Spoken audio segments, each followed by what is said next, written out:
जय हिंद, जय भारत में दोस्तों मैं मोटिवेटर विकास असमाना आप सभी का स्वागत करता हूं एक और मोटिवेशनल और लाइफ चेंजिंग वीडियो में।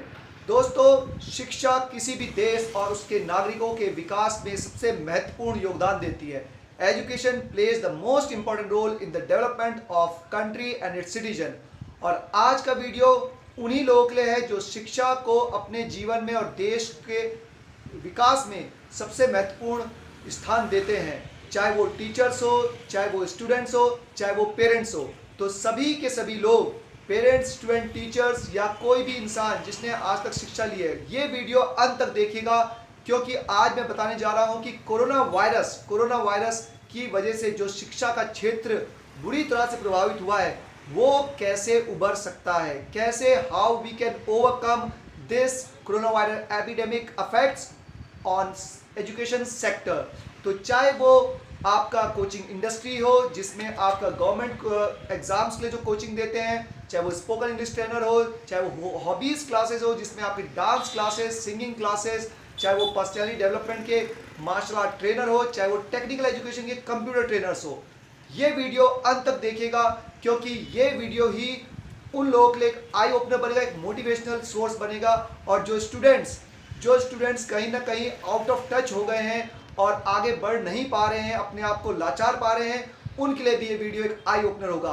तो चलते हैं, मैं बताता हूं कि कैसे हम इस कोरोना वायरस महामारी से जो शिक्षा का क्षेत्र प्रभावित हुआ है उससे हम कैसे उबर सकते हैं। सबसे पहला काम करना पड़ेगा, हमें अपनी पुरानी आदतों को छोड़ना पड़ेगा।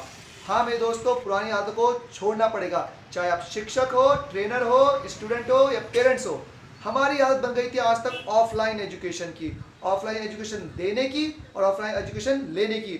और पेरेंट्स भी ऑफलाइन एजुकेशन के बारे में कहीं ना कहीं हैबिचुअल हो गए थे। पर अब आपको आना होगा ऑनलाइन एजुकेशन में। बहुत से टीचर, बहुत से ट्रेनर, बहुत से स्टूडेंट्स ऑनलाइन एजुकेशन पे आ चुके हैं। और अगर मैं कहूँ कि एक कोरोना वायरस अगले 1 साल तक रहेगा और शिक्षा का क्षेत्र अगले 1 साल तक नहीं खुलने वाला फिजिकल एजुकेशन का, तो इसमें कहीं भी गुंजाइश की मौका होना नहीं चाहिए। क्योंकि जैसे अभी कोरोना वायरस के केसेस बढ़ रहे हैं, उसको देखते हुए कहीं से भी नहीं लग रहा कि अगले 6-7 महीने तक शिक्षा का एजुकेशन खुल पाएगा, शिक्षा का क्षेत्र खुल पाएगा। और तो और हमारे एचआरडी मिनिस्टर जो निशंक जी हैं, उन्होंने भी कह दिया है कि सीबीएसई, आईसीएसई जो स्कूल्स हैं उनको गाइडलाइन दे दी कि आप ऑनलाइन एजुकेशन कैसे दें। जब उन्होंने गाइडलाइंस दे दिए तो इसका मतलब वो भी इनडायरेक्टली हिंट दे रहे हैं कि अगले 3-4 महीने उनके साइड से भी बिल्कुल मना ही है। तो हमें क्या करना है, हमें आना है ऑनलाइन एजुकेशन में। पर प्रॉब्लम यही आ रही है कि टीचर्स, स्टूडेंट्स जिनसे मैं बात कर रहा हूं, मैं अभी तक कम से कम 500-600 फैकल्टी ट्रेनर्स, टीचर्स से मिल चुका हूं और बहुत से स्टूडेंट से बात कर चुका हूं। उसमें कुछ ही टीचर्स या स्टूडेंट्स हैं जो प्रोएक्टिव हैं, जो ऑनलाइन आ चुके हैं। पर अभी भी 80% टीचर्स हैं वो कहीं ना कहीं अपनी आदतों से बाहर नहीं आ रहे हैं और कह रहे हैं कि ऑनलाइन एजुकेशन में बहुत प्रॉब्लम है।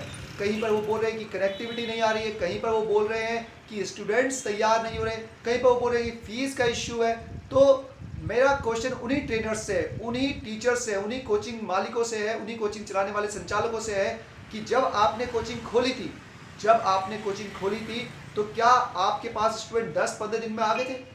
इवन एक फिजिकल कोचिंग खोलने को, स्टैब्लिश करने को आपको 4-5 महीने लगे, कम से कम 4-5 महीने लगे। और तो और फीस भी आपने आप शुरू में बहुत कम रखी, जिससे कि लोग आपको जाने पहले, तभी तो आप फीस बढ़ाएंगे।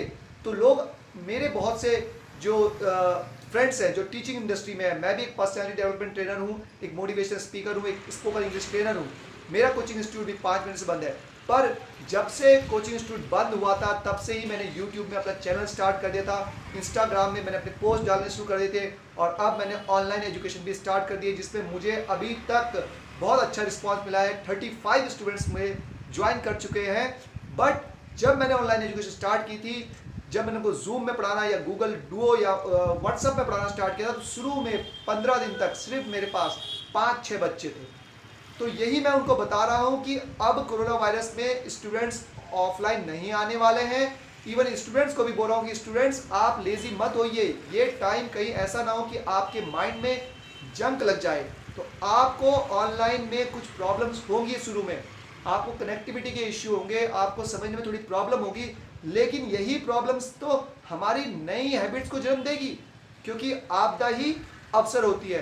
तो उन्हीं कोचिंग संचालकों से, चाहे वो पर्सनैलिटी डेवलपमेंट ट्रेनर हो, चाहे वो गवर्नमेंट कोचिंग के गवर्नमेंट एग्जाम्स की कोचिंग देते हो, चाहे वो कंप्यूटर ट्रेनिंग देते हो, चाहे वो मार्शल आर्ट ट्रेनर हो, चाहे वो म्यूजिक टीचर हो, चाहे वो डांस ट्रेनर हो, सभी को, इवन जो फिटनेस ट्रेनर है, जिम मालिक है, उनको भी ऑनलाइन आना पड़ेगा। क्योंकि जब तक कोचिंग इंस्टीट्यूट्स या ट्रेनर्स अकेडमी नहीं खुलती तब तक स्टूडेंट भी नहीं जाता। अगर किसी एरिया में कोचिंग इंस्टीट्यूट है ही नहीं, अगर वहाँ कोई जिम है नहीं, तो लोग जिम जाएंगे कैसे? जब तक कोई सॉल्यूशन देगा नहीं तब तक लोग नहीं जुड़ेंगे।